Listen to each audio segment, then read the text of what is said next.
ఇప్పుడు మీరు రామ్మోహన్ రావు ఒకప్పుడు మీ మాదిరిగానే మామూలు వ్యక్తి, పేద కుటుంబం, ఒక ఆలోచన ఉంది. ప్రభుత్వ ఆలోచనకు అనుగుణంగా ఆయన మోల్డ్ చేసుకుంటూ వచ్చాడు. బాగా చదువుకున్నాడు, ఫస్ట్ హాస్పిటల్ పెట్టాడు.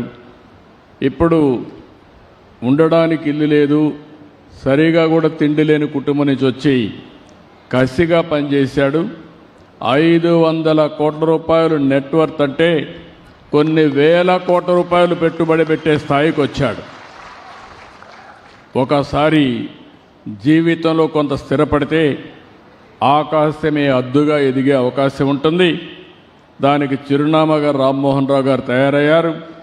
ఇలాంటి వాళ్ళని వీళ్ళందరూ కూడా మట్టిలో పుట్టిన మాణిక్యాలు. దానికి స్థానపెట్టడం నా బాధ్యత, అవకాశాన్ని అందిపుచ్చుకోవడం మీ బాధ్యత. అందుకే ఒకే మాట చెప్పాను ఈసారి, 1 ఫ్యామిలీ 1 ఆంటర్‌ప్రెన్యూర్. ఒక కుటుంబంలో ఒక పారిశ్రామికవేత్త. అది నా ధ్యేయం. రాకపోతే మీ తప్పు తప్ప నా తప్పు కాదని మరొకసారి తెలియజేస్తూ, కంగ్రాచులేషన్స్ రామ్మోహన్ రావు గారు, వెల్ డన్, చాలా బాగా చేశావు.